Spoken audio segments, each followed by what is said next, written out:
Assalamualaikum sahabat Islami. Para nabi dan rasul ini selain menyampaikan dakwah, mereka juga mempunyai pekerjaan. Mulai dari Nabi Nuh, kita sudah tahu kisah tentang Nabi Nuh alaihi salam yang Allah wahyukan untuk membuat bahtera yang sangat besar supaya bisa menyelamatkan umatnya dan hewan-hewan kala itu dari banjir yang sangat besar yang diriwayatkan hampir seluruh bumi tenggelam di kala itu. Jadi kala itu Nabi Nuh alaihi salam diwahyukan oleh Allah Ta'ala untuk membuat bahtera yang sangat besar.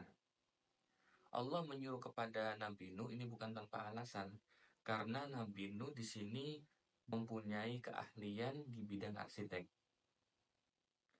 Nabi Nuh setelah menerima wahyu dari Allah Ta'ala, beliau langsung membuat bahtera itu mulai dari menanam pohon, menebangnya, itu saja butuh waktu hampir 100 tahun.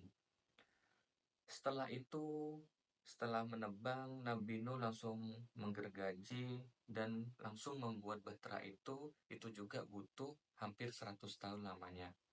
Jadi kurang lebih 200 tahun bahtera itu bisa digunakan. Jadi masuk akal jika bahtera Nabi Nuh itu dibuat sampai sangat besar karena pengerjaannya saja butuh waktu 200 tahun. Mungkin bagi kita di zaman ini 200 tahun itu sangat lama. Akan tetapi di kala itu di masa Nabi Nuh yang tidak secanggih sekarang itu sangat masuk akal 200 tahun. Di kisah sebelumnya saya sudah menjelaskan bahtera Nabi Nuh itu panjangnya hampir 1.200 hasta dan lebarnya sekitar 600 hasta. Bisa kita bayangkan betapa besarnya bahtera Nabi Nuh. Jadi masuk akal jika butuh waktu 200 tahun. Setelah bahtera itu jadi, Allah mewahyukan kepada Nabi Nuh untuk menyuruh umat dan semua hewan peliharaan dan maupun hewan liar itu untuk menaiki perahu itu karena akan ada banjir bandang yang sangat besar yang sampai menutupi seluruh bumi.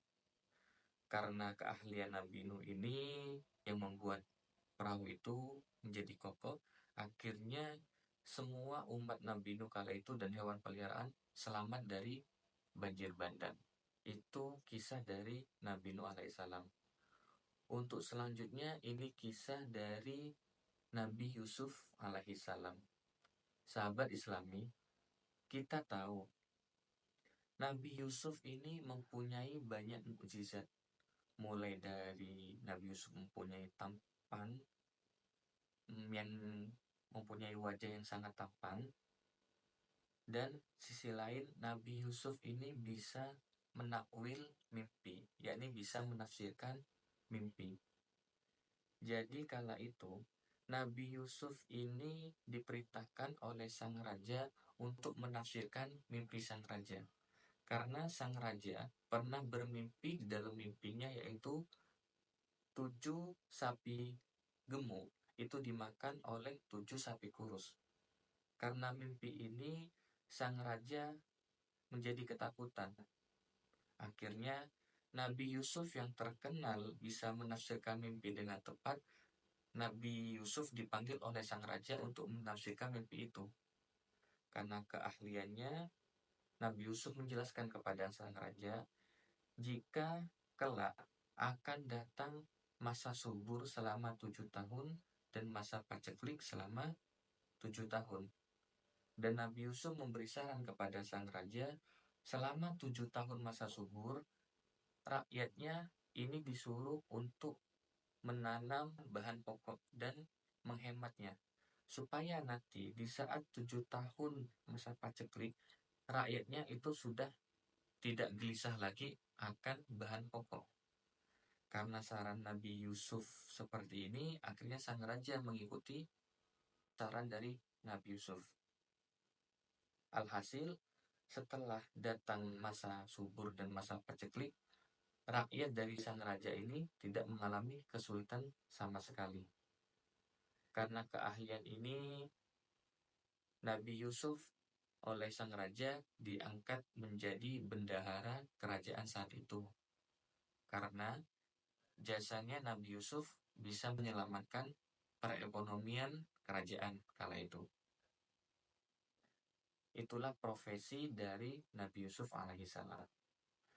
Selanjutnya ini dari Nabi Musa alaihissalam. Sahabat Islami, kita tahu Nabi Musa ini terkenal mukjizatnya yang kita kenal adalah tongkatnya, yakni bisa membelah laut. Tapi di sisi lain, sebelum kejadian itu, Nabi Yusuf ini pernah mengembala kambing. Jadi saat itu ada satu keluarga yang hanya terdiri dari ayah yang sudah tua renta dan kedua orang putrinya. Karena ayah ini sudah tua renta, jadi yang mengurusi pekerjaan rumah dan mengembala kambing itu hanya dua orang putrinya itu.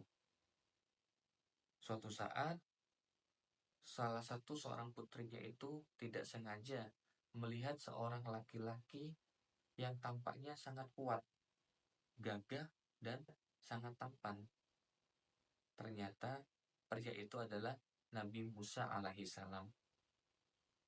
Langsung seorang putri itu melaporkan kepada ayahnya jika di ladang terdapat seorang laki-laki yang sangat kuat dan tampan. Sang putri itu menyuruh kepada sang ayahnya untuk menyuruh laki-laki itu menjadi pembantunya. Akhirnya sang ayah memanggil pria itu dan meminta pria itu untuk mengembala kambing dan mengurusi pekerjaan rumah dengan upah yang layak. Karena ketekunan Nabi Musa alaihissalam dan kejujurannya, akhirnya sang ayah ini mengangkat Nabi Musa sebagai menantunya. Itu profesi dari Nabi Musa alaihissalam. Selanjutnya ini datang dari Nabi Daud alaihissalam. Sahabat Islami, mungkin kalian sudah mengetahui mukjizat Nabi Daud alaihissalam yang bisa melunakkan besi dengan tangan kosong.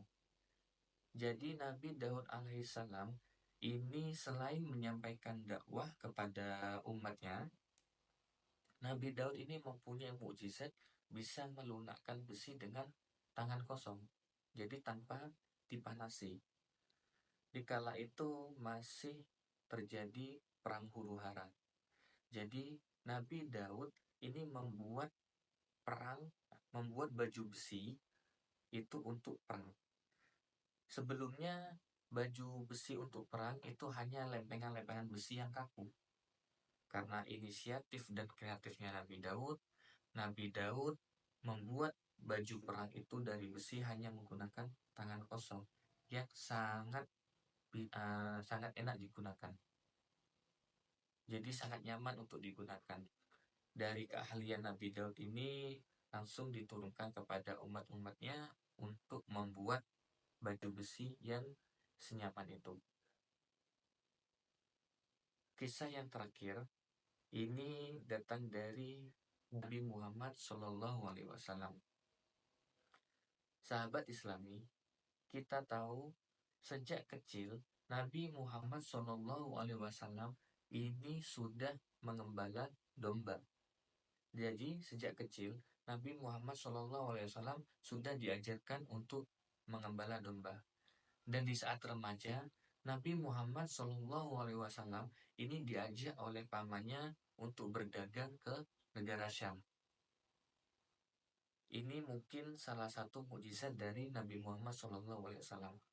Mulai dari mengembala domba hingga berdagang, Nabi Muhammad tidak pernah mengalami kerugian. Jadi selalu untung. Suatu saat Nabi Muhammad SAW diajak pamannya untuk berdagang ke negara Syam. Tak sengaja Nabi Muhammad ini bertemu dengan seorang wanita pedagang kaya raya. Ternyata wanita itu adalah Sayyidati Khadijah yang akan menjadi istri pertamanya Nabi Muhammad SAW. Siti Khadijah ini sangat kagum melihat Nabi Muhammad yang berdagang sangat jujur, tapi bisa menghasilkan, tetap untung. Karena keinginan tahuan Siti Khadijah ini, akhirnya Siti Khadijah menyuruh anak buahnya untuk mencari tahu siapakah pria itu, yakni Nabi Muhammad. Setelah diselidiki, Siti Khadijah ini semakin tertarik kepada Nabi Muhammad SAW. Tak lama, Siti Khadijah mendatangi Nabi Muhammad SAW untuk melamarnya. Sahabat Islami, di sini bukan seorang laki-laki yang melamar wanita, akan tetapi Siti Khadijah seorang wanita kaya raya melamar Nabi Muhammad SAW. Akan tetapi meski Nabi Muhammad yang dilamar, bukan berarti derajatnya Nabi Muhammad langsung turun. Itu karena keistimewaan Nabi Muhammad SAW. Dan ini awal mula hidup rumah tangga Nabi Muhammad SAW dan Siti Khadijah. Sahabat Islami, dari kisah pendek ini kita bisa tahu jika Allah menyuruh kita untuk menjadi kepribadian yang mandiri. Karena apa? Karena dengan kita menjadi pribadian yang mandiri, kita tidak bergantung kepada orang lain. Karena itu kita bisa menaikkan derajat kita sendiri karena tidak bergantung kepada orang lain. Semoga dari kisah pendek ini kita bisa mengambil pelajaran dan hikmahnya. Semoga kita semua dilindungi oleh Allah Subhanahu wa Ta'ala. Amin.